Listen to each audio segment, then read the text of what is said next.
Mein Name ist Aaron Molnar, also die Slides habe ich online gestellt auf meinem Blog, falls irgendwer braucht oder will. Ich studiere gerade an der Fachhochschule St. Pölten, mache gerade meine Diplomarbeit und werde meinen Abschluss jetzt im Sommer fertig machen. Habe letztes Jahr und auch die Jahre davor bei der European Cyber Security Challenge teilgenommen und darüber hat mich auch der Bernhard angesprochen, weil wir mit unserem Team letztes Jahr in der Schweiz gewinnen haben können, einen nationalen Bewerb. Ich komme gleich nochmal darauf zurück und bin jetzt aktuell beim BMI angestellt. Das ist die Siegerehrung in der Schweiz, in Bern. Das waren alle Teams, also es waren dieses Jahr 6 Nationen, also letztes Jahr 6 Nationen involviert. Und es fragen immer wieder Leute, na, was heißt denn das Europameister? Das sind jetzt einfach einmal ein paar Challenges, nennen wir es Aufgaben, die gelöst werden haben müssen. Es hat eine Vorausscheidung gegeben, wo 400 Österreicher mitgemacht haben, aus denen sind die Besten ausgewählt worden, ist ein Nationalteam formiert worden und die sind dann in die Schweiz gefahren und das ist unser Siegerteam, alles geschickte und gescheite Burschen, ein Mädel sogar dabei und haben Deutschland, England, Spanien, Rumänien geschlagen und die Schweiz geschlagen und sind so Europameister geworden. Eine Aufgabe davon war zum Beispiel, also das stelle ich jetzt nur kurz vor, war eine GNU-TLS-Challenge, was man da sieht, ist praktisch ein HTTP-Request, oben, der Laser funktioniert leider nicht auf dem Bildschirm, und unten die Response, und was wir da gleich haben, wenn ich einen Pentest mache, dann habe ich da schon mein erstes Finding als Information, praktisch ein Version Disclosure, und über GNU-TLS 3.2.10 brauche ich nur googeln, gibt es offene Schwachstellen, in diesem Fall CVE, also Common Vulnerabilities and Exposures, da gibt es diese Nummern, erkennt man 2014 und der laufenden Nummer, dass das aus 2014 stammt. Und da ist diese Funktion drinnen, für alle, die CE verstehen, erkennen sofort, das ist eine Funktion, Check if Certificate Authority, also wir schauen, ob das eine Autorität ist, der wir vertrauen, also wir da ein Zertifikat haben, dem wir wirklich vertrauen. Und ganz am Anfang haben wir ein Result und dieser Result-Variable wird der Rückgabewert aus einer Funktion zugeordnet. Und dann, wenn dieser Rückgabewert Minus ist, also wenn ein Fehler passiert ist, dann macht man das, was Apple auch gemacht hat, ein Go-to-Cleanup. Bei Apple hat es halt Go-to-Fail geheißen und dann kommen wir im Cleanup rein und returnen das Result und damit returnen wir eine negative Nummer und jeder, der C programmiert, weiß, dass nicht 0 true ist. Das heißt, wir returnen eine negative Zahl, also check if CE retourniert eine Minuszahl, das heißt ist true. Und damit kann ich sobald ich einen Fehler in einem Zertifikat trigger, bin ich eine CA und damit, wenn das mein VPN-Endpunkt ist, dann viel Spaß. Und was da hilft, ist Patchen. Und jetzt haben wir diesen Vulnerable Server und so schaut das dann im Internet aus. Wir haben den Server, der anfällig ist auf irgendwas und mich oder irgendeinen Kriminellen oder wen auch immer. Und die Security-Beauftragten sagen dann als erstes, na, wir haben ja Firewall.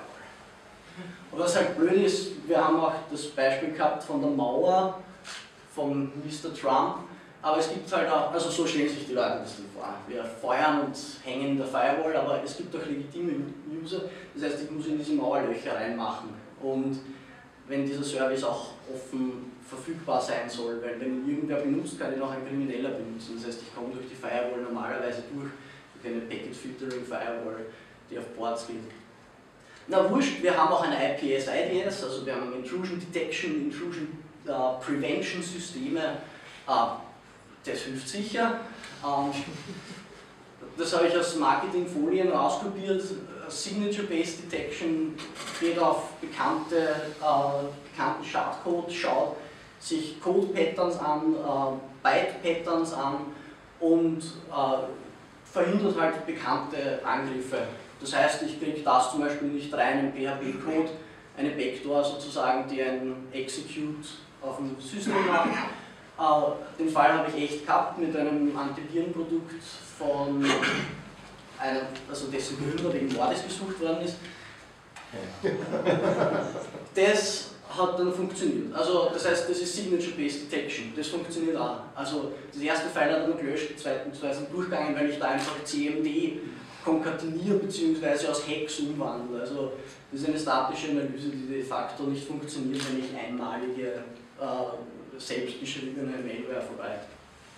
Anomaly-Based Detection, man sucht sich, das funktioniert so, man zeichnet Traffic auf und schaut sich an, was ist ein normaler Traffic und versucht dann Anomalien zu erkennen aufgrund statistischer Klassifikation, so neuronale Netze und so. Das ist sehr statistisch, funktioniert manchmal, man kann es umgehen, dann drehe ich halt in Nmap-Scan so, dass er halt 3 Tage scannt oder so, dann bin ich unter dem Threshold und das ist keine Anomalie mehr.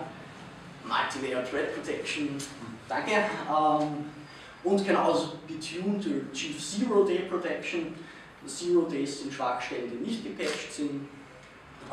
Funktioniert meistens über statistische Anomalieerkennung.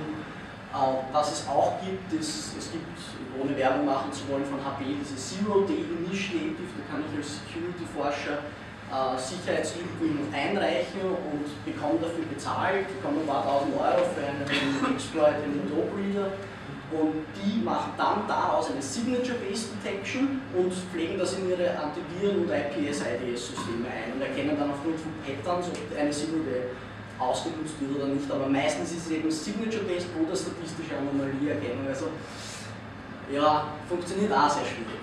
Das heißt, wenn ich die zwei Punkte umgehen kann, habe ich meine Message beim Server, den ich angreifen will.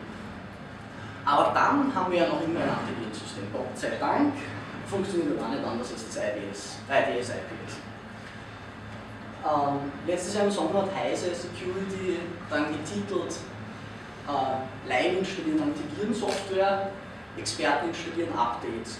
Und das ist das, wo ich da raus will. Das Problem ist und bleibt wurscht, welche Protection-Maßnahmen ich habe. Der angreifbare Server. Wenn es den nicht gibt, dann brauche ich diese ganzen drumherum bauten Maßnahmen noch nicht. Und ich habe, das war also das, was Heise berichtet hat, war eine Google-Studie, haben mal Laien gefragt, was ist wichtig bei Computersicherheit und Nummer 1 war Antivirensoftware verwenden für Laien. Das war die häufigste Antwort. Starke Passwörter häufig ändern. Experten sagen, Zwei-Faktor-Authentifizierung, unterschiedliche Passwörter für unterschiedliche Dienste, weil wenn ich meinen GMX-Account mit dem gleichen Passwort absichere wie meine liebsten Hunde.at, dann liegt das eine Passwort und er kann sich mit meinem E-Mail-Account einloggen. Und das Passwörter liegen. Die Administratoren von Seiten, die sind schwach und denen muss ich vertrauen, wenn ich denen mein Masterpasswort anvertraue. Das geht gar nicht. Und Nummer 1 ist Software-Updates installieren, weil damit eliminiere ich die Schwachstelle eigentlich. Jetzt stelle ich ganz kurz eine Schwachstelle vor.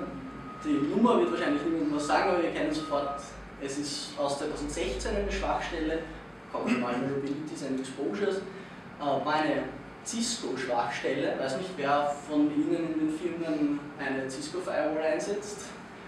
Oder Sie wissen es nicht. Das habe ich jetzt so dargestellt mit der Firewall, weil die Firewall betroffen war, mit diesem Schloss. Das war ein Fehler als VPN-Endpunkt der Cisco ASA und da hat man über das IKE Internet Key Exchange, also VPN-Protokoll praktisch, war ein Buffer Overflow und ich habe dahinter so das Antiviren-Symbol und noch das IDS-IPS eingezeichnet, weil die sind hinter der Firewall. Jetzt habe ich ein Problem in der Firewall, die mich ja schützen soll, die jetzt eine Schwachstelle hat. Also das demonstriert für mich so schön und deutlich, dass diese ganzen Maßnahmen, die drumherum ergriffen werden, einfach schwach sind, egal was ich mache. Und veröffentlicht worden ist am 10.2. Und das ist ein Auszug vom SANS Institute, die monitoren so ihre Server und Internetknotenpunkte.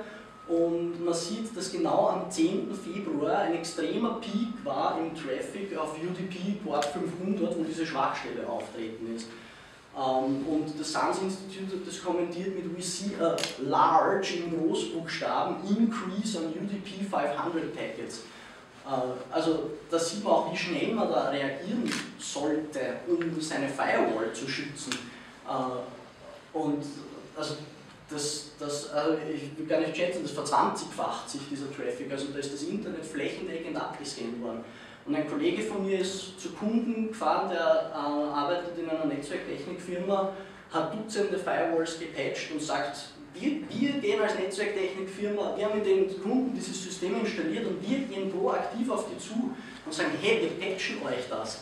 Und es ist teilweise sehr aufwendig, weil die Cisco Firewalls dann mehr RAM braucht haben für die nächste Version. Also ein bisschen tricky war, aber also ein Drittel der Kunden ist nicht interessiert. Also die gehen auf die zu und sie sagen, ist uns wurscht.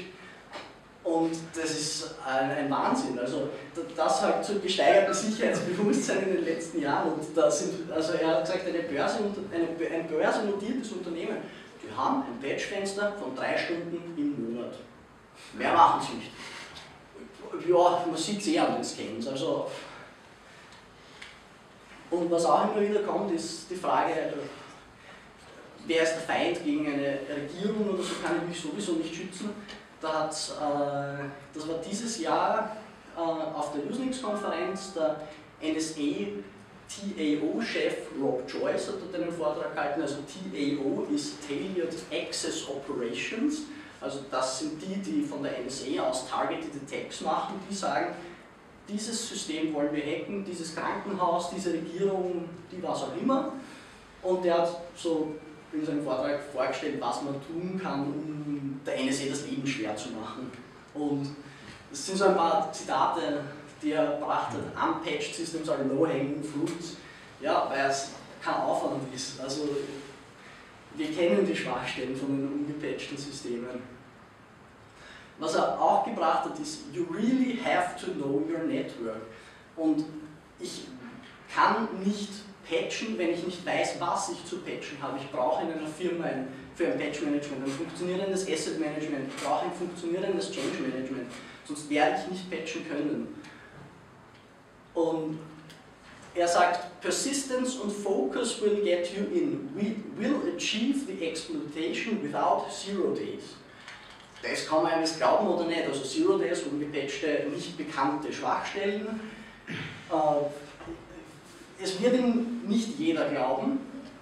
Was für seine Aussage spricht, ist dieses Dokument, ich weiß nicht, ob jemand das kennt, ist eine Auskunft von der US-Regierung gewesen im Namen der Freedom of Information Act. Da kann man mit der Regierung geheime Informationen abfragen. Da hat dieses Kastel ist zensiert, aber wir sehen hier eine Rechnung über 2,4 Millionen $. Und diese Rechnung ist ausgestellt worden vom italienischen bekannten Hacking-Team an die DEA, an die Drug Enforcement Agency, für Hacking-Services. Dieser Vertrag ist aufgrund des Auffliegens vom Hacking-Team dann gekündigt worden, also geflossen sind nur knapp $1 Million für ein Exploit-Kit. Und dieses Exploit-Kit ist laut dieser Information 17 Mal verwendet worden, 16 Mal hat es nicht funktioniert. Und das hat 0 Days beinhaltet. Das heißt, da hat auch Heise irgendwie getitelt, teurer Hack, $1 Million für einen Hack. Also die Regierung lässt sich 0 Days kosten, aber es funktioniert offenbar eh nicht. Weil es auf anderen Vektoren einfach leichter geht. Weil es gibt, ich sage Metasploit, kann jeder Idiot verwenden, theoretisch. Und es gibt frei verfügbare Exploits für bekannte Schwachstellen. Und wenn wir dann in der Firma das Patch-Management eingeführt haben, dann kommt das Update mit Update Type Important. More Information gibt es unter .gov oder unter .edu. Help and Support gibt es unter .mil, kennt das irgendwer? Wahrscheinlich nicht rechtzeitig Updates eingespielt, das war im September ein Microsoft-Update. Und hat es halt so Spekulationen gegeben, Microsoft-Update-System ist gehackt worden oder was weiß ich. Und der Kommentar von Microsoft war, wir haben ein Test-Update aus Versehen rausgebracht. kann man jetzt auch glauben oder nicht, also so fühle ich mich dann als Microsoft-Nutzer. Und automatische Update-Systeme, das will ich nur dazu sagen, ist halt eine Art von Remote Code Execution. Wenn Microsoft die Patches rausbringen kann und automatisch auf meinem System installieren kann, dann führen die Remote Code aus. Und das muss ich mir zumindest bewusst sein, auch wenn ich natürlich jetzt 10-mal betont habe, wie wichtig Patch-Management ist. Und da komme ich jetzt noch auf ganz andere Herausforderungen zu sprechen. Bring your own device, wie kontrolliere ich das, wie update ich diese Devices, das sind wahnsinnig schwierig. Lasse ich die in mein Firmennetzwerk, wenn der mit einem Android 2, 3 arbeitet, das ist schon bei Firmenhandys schwierig genug. Telework, Homeoffice, Cloud Computing, extrem schwierig zu regeln. Da braucht man einen wirklich guten Anbieter, die Verantwortlichkeiten müssen extrem gut geklärt sein. Guest Editions, wer updatet die? Wer updatet das Host-System? Wer updatet das Guest-System? Dem Cloud-Anbieter ist wurscht, ob wir Windows Server 2003 verwenden. Der bietet seine virtuelle Maschine und für die bin ich bitte verantwortlich. Also da spielen dann Prozesse, also die verzahnen sich, das ist extrem schwierig. Externe Bibliotheken hat es eine Java-Bibliothek gegeben, die überall einbunden wird und Remote Code Execution erlaubt. Das liegt dann nicht mehr in der Sache vom Softwareentwickler, weil diese externen Bibliotheken liegen auf den Host-Systemen, also die auch wirklich schwierig. Und so. Der zweite Faktor ist wirklich, aus meiner Sicht sind zwei Dinge in der Security essentiell und das sind Updates und das sind soziale Komponenten.